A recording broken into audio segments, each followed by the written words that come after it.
Bonjour à toutes et à tous, content de pouvoir participer avec vous aujourd'hui. Donc je vais vous présenter SecLab et un peu le nouveau SecLab, puisque SecLab est une entreprise qui existe déjà depuis quelques années. Et puis, si certains se souviennent de Secayoti aussi, donc qui était l'entreprise qui a été rachetée par SecLab au mois de septembre dernier. Alors aujourd'hui, SecLab, c'est 50 collaborateurs répartis entre Montpellier et Paris. Des équipes hardware, des équipes software.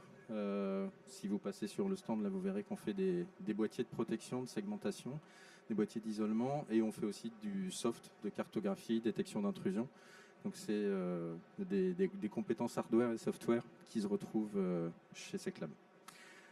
Aujourd'hui, on travaille aussi beaucoup à l'étranger, ce qui est intéressant sur plus d'un tiers de l'activité. Et avec des capitaux 100% français, avec des acteurs comme Thales par exemple ou DocaPost qui sont au capital. Donc l'entreprise est dirigée par Michel Vandenberg, je ne sais pas si vous connaissez, oui pour certains, donc qui était dirigeant d'Orange Cyberdéfense et du campus cyber, et donc qui a racheté SecLab il y a quelques temps, un peu plus de 2 ans, et qui a racheté SecIoT il y a un peu moins d'un an, donc avec l'objectif de faire une entreprise dédiée à la cybersécurité industrielle et de faire un champion européen. Voilà. Alors aujourd'hui, on commence à être reconnu aussi, sûrement des références que vous connaissez à gauche qui s'intéressent à nos solutions, qui nous voient grandir aussi tous les jours, qui voient nos innovations. Donc on est toujours très content quand elles sont reconnues. Et donc pour aujourd'hui, on va parler un petit peu d'outils sous attaque. Chaque seconde compte. Et pour moi, quand chaque seconde compte, ça veut dire qu'il faut se préparer avant. Si on n'est que dans la réaction, si on n'est pas dans l'anticipation, finalement, on n'arrive pas à pouvoir être rapide au bon moment. Donc c'est vraiment quelque chose qu'on essaye de développer dans nos solutions et dans nos méthodologies. On a des outils, mais on a aussi des méthodologies de travail qui permettent d'être rapide quand on a besoin de l'être. Alors, aujourd'hui, la plateforme a été baptisée, donc SecLab X-Core. Donc ce mot X-Core, vous l'entendrez de plus en plus, il est tout récent. Et donc la plateforme X-Core, quand on parle de plateforme, il y a tout de suite le sens de faire participer différents profils utilisateurs. Donc ça, c'est quelque chose qu'on a au cœur de nos solutions. Il faut qu'on parle à l'IT, il faut qu'on parle à l'OT. Je vois que certaines personnes étaient présentes sur la conférence juste avant. Et en fait, on a besoin de pouvoir partager des visions de notre propre système d'information. On a des choses qui fonctionnent, on ne sait pas toujours très bien comment exactement, on ne connaît pas la criticité des différents périmètres. Et pour ça, en fait, il faut pouvoir rentrer en profondeur dans le système, le documenter, le découvrir, accepter un petit peu d'aller au-delà du c'est magique. Voilà. Quand ça fonctionne et que c'est magique, globalement, on aura un problème quand il faudra aller vite. Voilà. On se mettra à se poser des questions, mais pas tout de suite, pas au bon moment. Donc la seule plateforme de cybersécurité OT qui combine de la visibilité, de la détection et donc de l'isolation des réseaux. Donc on va commencer par la découverte. La découverte, globalement, c'est être capable d'être respectueux du réseau qu'on est en train de monitorer. Donc là, on voit des découvertes des actifs et des flux en étant le plus méthodologique possible et le plus passif possible. Ça veut dire que parfois, oui, ça peut prendre du temps. Soit on peut accélérer la découverte en faisant des actions et en mettant un petit peu plus d'actifs. Ça demande déjà à pouvoir maîtriser et connaître un petit peu plus son réseau, avoir un niveau de confiance et un niveau de connaissance initial qui soit déjà minimal. Voilà. Si on ne connaît rien, a priori, on commence déjà par regarder et en faisant qu'observer, on fera le moins de mal possible et on évitera tout incident qui serait dû au fait de vouloir regarder. Donc ça veut dire que là, on regarde à travers la fenêtre. Et si les carreaux sont sales, on ne voit pas tout bien, voilà. Mais il faut accepter aussi de pouvoir s'adapter et commencer à monter en maturité à ce niveau-là. Quand on parle de cartographie, de discover, en fait, on pense souvent à la liste des assets, la liste des adresses IP, on veut les noms des machines. Ça, c'est un truc important. L'autre truc important, c'est de connaître sa matrice des flux. Pas la matrice des flux, ce qu'on appelle matrice des flux, parfois par abus de langage, c'est ce qui est déclaré dans vos firewalls. Là, on parle bien de matrice des flux, les flux qui sont réellement observés sur vos réseaux. Ça veut dire qu'on observe les choses, on regarde comment ça se passe, on essaye de les comprendre et de les expliquer. Ça va nous aider aussi à pouvoir identifier les logiciels, les applications, les versions des applications et d'en déduire les vulnérabilités des différents équipements. Donc cette information-là va permettre ensuite de pouvoir identifier les actifs sur lesquels on est susceptible de pouvoir patcher de ceux où c'est pas possible. J'ai des équipements vulnérables qui vont rester en production pour les X prochains mois, voire les X prochaines années. Je ne peux pas patcher, qu'est-ce que je fais? Donc quand on ne peut pas patcher, on prend des décisions de défense en profondeur et on va encapsuler les vulnérabilités pour limiter l'accessibilité à ces vulnérabilités. On sait qu'elles sont là, mais du coup on se protège et on connaît notre événement redouté parce qu'on sait qu'on veut juste encapsuler ces vulnérabilités, éviter que quelqu'un puisse s'en approcher.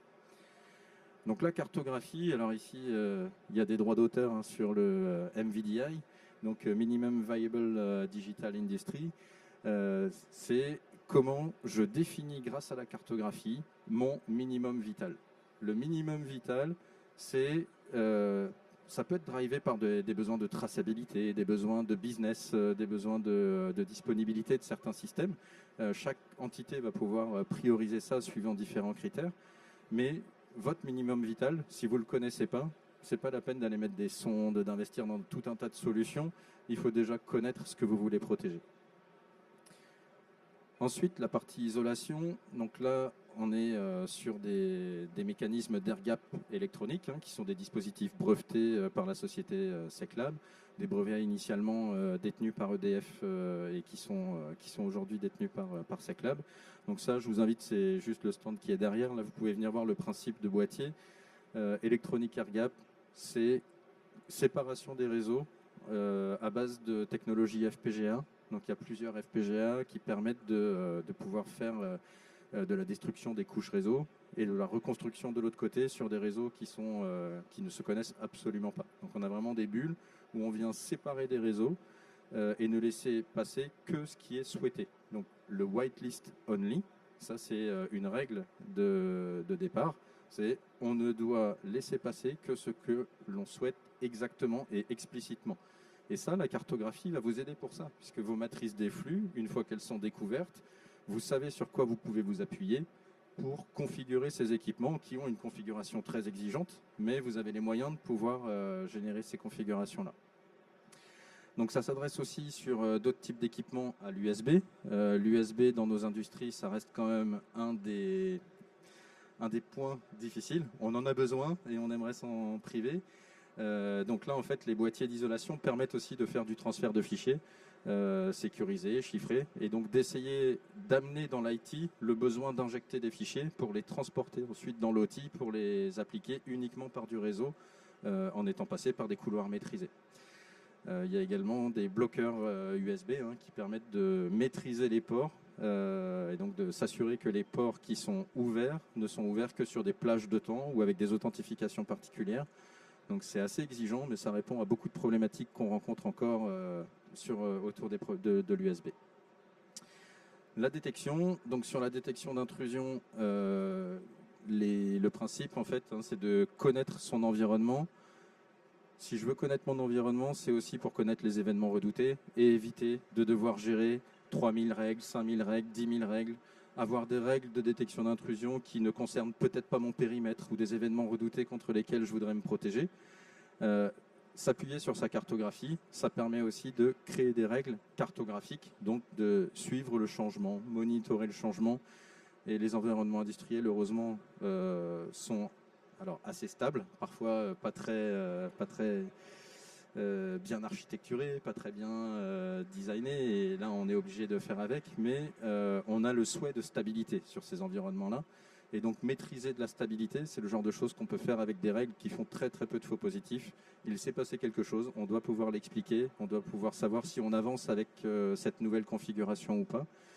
Et donc voilà, c'est une approche de la détection par oui, on peut aujourd'hui se passer de 10 000 règles et si on maîtrise, bien sûr, c'est un prérequis, c'est maîtriser son environnement. Donc on invite aussi tout le monde à aller vers vers ce paradigme qui est de mieux connaître pour mieux détecter et essayer de générer de moins de faux positifs. Donc la méthodologie, je vous laisserai en reparler avec moi après si vous voulez. Je vois qu'on approche de la fin. Ici, vous voyez vraiment, c'est de la découverte, de l'isolation, de la détection. Mais finalement, c'est des choses qui semblent, si vous le lisez, ça va vous sembler très logique. C'est, ah oui, ce serait bien si on peut faire comme ça. En fait, on commence par de la cartographie, on améliore les configurations, on améliore le durcissement, on choisit son minimum vital, on le segmente, on isole les parties critiques, donc on protège les parties qu'on ne veut absolument pas voir s'arrêter. Donc toute la partie qui est génératrice de business, génératrice de revenus, génératrice de produits, de matières qui sont, elles, indispensables à d'autres personnes. Et donc, une fois qu'on a toute cette partie-là, on peut dire qu'on connaît sa menace, on connaît son critique, et on applique des règles de sécurité adaptées à la menace identifiée, au résiduel en fait. Voilà. Donc, c'est une philosophie, ça peut sembler un peu magique, mais on peut quand même commencer à différents niveaux. Quelqu'un qui a un niveau de maturité cyber très faible dans son usine, globalement, on va pouvoir l'accompagner dès le début avec des opérations de cartographie, des réflexions sur l'architecture, les évolutions de l'architecture, et déjà anticiper sur contre quoi on veut se protéger. Voilà. Donc ça, c'est des choses sur lesquelles on peut accompagner. Et donc finalement, c'est un peu tout ça et tous les outils et toutes les méthodes qui sont derrière qui font la plateforme Xcore de SecLab. Je ne rentre pas sur ces détails-là, on me refait le clin d'œil. Et donc, merci de votre attention et puis j'échangerai avec vous avec plaisir en dehors de l'exposition. Merci.